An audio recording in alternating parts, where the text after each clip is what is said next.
गुरु प्यारे साथ संगत जी, आप सभी को राधा स्वामी जी।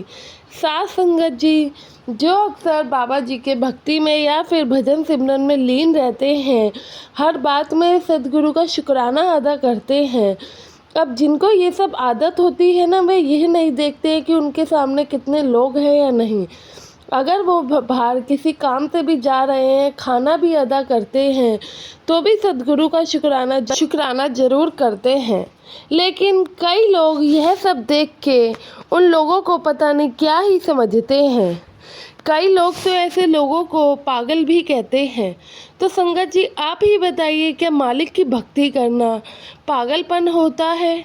और अगर ये पागलपन होता है तो बहुत नसीब वाले लोग हैं जो कि इस प्यार में, मोह में, सदगुरु के जाल में पागल हो रखे हैं। तो साथ संगत जी, घटना कुछ इस प्रकार है। उससे पहले आप लोगों से मेरी एक छोटी सी विनती है कि वीडियो आप लोगों को अच्छी लगती हो तो लाइक करके सपोर्ट ज़रूर करिएगा, और चैनल को आपने अभी तक सब्सक्राइब नहीं किया है तो ज़रूर करिएगा जी। तो साथ संगत जी, एक परिवार था जो कि पंजाब में रहता था। यह पूरा परिवार सत्संगी नहीं था, लेकिन कहते हैं ना, जो बाबा जी की रूहें होती हैं वह तो अपने आप ही उनकी तरफ खिंची चली जाती हैं। उन्हें ज़रूरत नहीं होती है कि बाकी के लोग भी उनके साथ सत्संगी हो। ऐसा ही इस परिवार का बड़ा लड़का था। उसको बचपन से ही सपने आते थे, बाबा जी की फ़ोटो दिखती थी। फिर उसने जब सारी घटना का पता लगाया तो राधा स्वामी संत के बारे में उस भाई को पता लगा। तो वह भाई हमेशा ही बचपन से ही, छोटी अवस्था से ही ध्यान पे बैठा रहता था।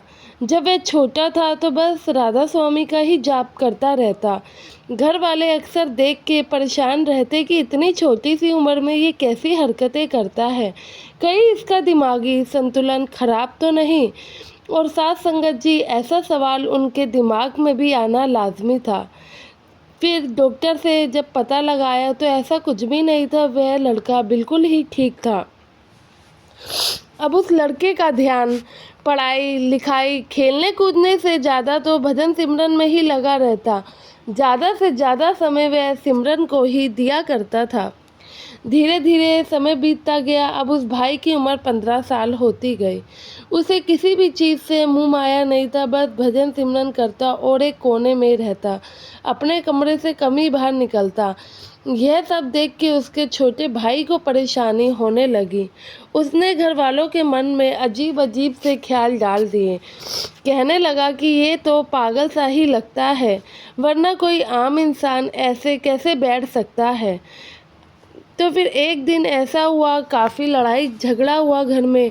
तो फिर उस छोटे भाई ने कह ही दिया, या तो इस घर में ये रहेगा या फिर मैं। तो घर वालों को छोटे बेटे की बात मान के बड़े बेटे को बाहर निकालना पड़ा, क्योंकि अब बड़ा बेटा ना किसी से ज़्यादा बोलता था ना कुछ कहता था, बस भजन सिमरन पे ध्यान पे बैठा रहता था, जिसके बारे में तो घर वालों को दूर दूर तक खबर ही नहीं थी। घर वालों ने भी उसे पागल करार कर दिया। अब वह मतलब कि जाता तो जाता कहाँ, अब घर से तो निकल गया। रास्ते में एक गांव पड़ा। वह गांव में उसने कुटिया बनाई और वहीं पर ही रहने लगा। अब उस लड़के का स्वभाव इतना अच्छा था, और सच में कई लोगों का स्वभाव इतना अच्छा होता है कि वे दूसरों को भी अपनी तरफ मोह लेते हैं। ऐसा ही कुछ वह लड़के के साथ था। वह भजन सिमरन करता तो उस गांव के लोग उसे देखते, और जब भी उसके पास आते, कुछ बात करते, वह बड़े ही प्यार से, विनम्रता से उस बात का जवाब देता, जिससे गांव वाले काफ़ी ही प्रसन्न हो जाते। तो गांव वाले सब मिलकर उस भाई को खाना दिया करते थे। किसी न किसी घर से तो उस भाई के लिए 3 टाइम का खाना आ ही जाता था, क्योंकि गांव वाले उसको अब पसंद करने लगे थे कि इतना अच्छा व्यक्ति जो कि कुटिया में रहकर इतना यंग एज में ये परमात्मा का ध्यान करता है, इससे अच्छी बात क्या ही हो सकती है। अब गांव वाले की आदत हो गई थी, वे अक्सर उस भाई के साथ समय बिताया करते थे। ऐसे ही अब उस भाई ने उस गांव छोड़ने का फैसला किया वह डेरे जाने का निर्णय लेता है। इस बात से गांव वाले को बुरा तो लगता है। अब गांव वाले सब मिलकर पैसे इकट्ठा करते हैं और उस भाई को डेरे जाने का किराया दे देते हैं। सबके पैसा इकट्ठा करने पर पैसा ज़्यादा हो जाता है तो वह भाई सिर्फ और सिर्फ अपने किराए के जितने पैसे उठाता है और वहाँ से चल बनता है। डेरे जाता है, वहाँ पे बाबा जी का नामदान लेता है, सेवादारों को सारी घटना बताता है और वहीं रहने लगता है और कहता है कि उसे शादी भी नहीं करनी है क्योंकि वह इन सब चक्रों में नहीं पड़ना चाहता। वह सिर्फ अपने परमात्मा की ही भक्ति करना चाहता है। तो सेवादार बाबा जी से परमिशन लेके उसको वहाँ रहने की इजाज़त देते हैं। अब वह वहीं रहता है और पहले तो सेवा किया करता था। भजन सिमरन का नाम उस पर नहीं था तो वही जो शुरू से भजन सिमरन करता आ रहा था वही करता था। अब वहाँ रहते रहते उस भाई ने नामदान भी ले लिया। अब धीरे धीरे समय बीतता गया। कम से कम 5 साल उसको डेरे में रहते हुए हो गए।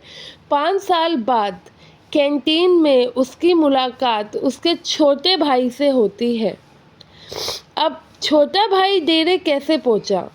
छोटे भाई से मुलाकात यूँ होती है कि जो छोटे भाई की पत्नी थी वह भी सत्संगी थी, तो वह बाबा जी से जुड़ी हुई थी। उस लड़की के कहने पर उसका छोटा भाई सत्संग घर आया हुआ था। जब वह अपने भाई को वहाँ देखता है तो तुरंत उसके पास जाता है और उसे गले से लगा लेता है, लेकिन उसका जो बड़ा भाई था वह कोई रिएक्ट ही नहीं करता है। फिर जो कि छोटे भाई की बीवी थी वह पूछती है कि यह कौन है, तो छोटा भाई शर्म के मारे आंखें झुका लेता है। इतने में जो कि बड़ा भाई था, जो कि उनके जेठ लगते थे, उन्होंने सारी घटना बताई। उन्होंने कहा कि मैं बाबा जी को मानता था तो इन्होंने मुझे घर से बाहर निकाल दिया और मुझे पागल करार किया गया। अब तुम भी सत्संगी हो, तुम भी कल को भजन सिमरन करोगी, क्या ये तुम्हें भी घर से निकाल देंगे, तुम्हें भी पागल कह देंगे? तो यह सब चीज़ें ध्यान रखना, क्योंकि इन लोगों का कोई भी भरोसा नहीं है। मुझे घर से पागल कहकर निकालने वाले वे खुद ही एक सत्संगी लड़की को अपनी बहू और बीवी बनाकर ले आए हैं। जब यह बात उसके लड़की के जेठ ने बताई तो वह लड़की खूब रोने लगी और उससे माफ़ी मांगने लगी। कहती, भैया जी माफ़ कर दीजिए, मैं चाहती हूँ कि आप हमारे साथ वापस चलो। तो वह लड़का कहता है कि नहीं, अब तो मेरा घर यही है, मैं यहाँ से कहीं नहीं जाऊँगा।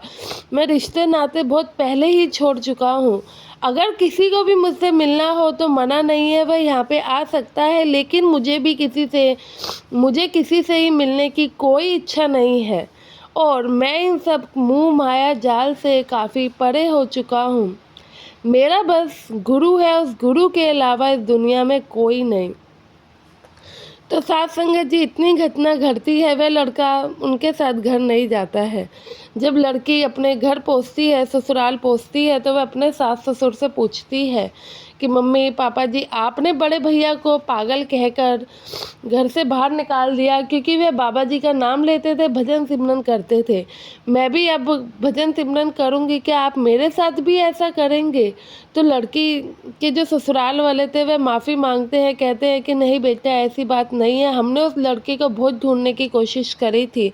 हम उस गांव में भी गए थे जहाँ वह कुटिया में रहता था, लेकिन वो वहाँ से जा चुका था। अब हम उसे ढूंढते तो ढूंढते कैसे? और हम ऐसा नहीं करेंगे, हम अपनी गलती का पश्चाताप करते हैं।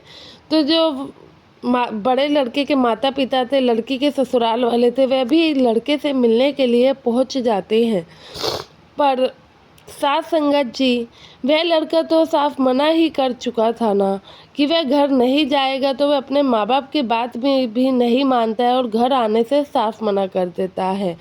और आगे जाके जो कि लड़की का पूरा ससुराल था वह बाबा जी को मानने लगता है और उन्हीं से नामदान लेकर भजन सिमरन सेवा करने लगता है, जिससे कि अब पूरा परिवार ही सत्संगी हो गया था। उन्हें भी वैल्यू समझ आई थी कि कैसे उन्होंने अपने बड़े लड़के के साथ गलत किया और जो परमात्मा को चाहते हैं हमें कभी भी उनके साथ ऐसा नहीं करना चाहिए। हम में से भी कुछ लोग ऐसे हैं जो उनका मजाक बनाते हैं। मैंने खुद देखा है, हम सत्संग जाते हैं, रास्ते में कई लोग गाड़ी में भजन सिमरन कर रहे होते हैं, सिमरन पर बैठे होते हैं, दूसरे लोग कहते हैं अरे यार ये क्या ही ड्रामा कर रहा है।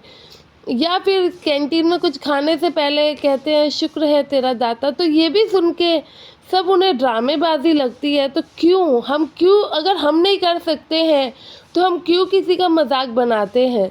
इससे भी तो हमारे कर्म ही बनते हैं।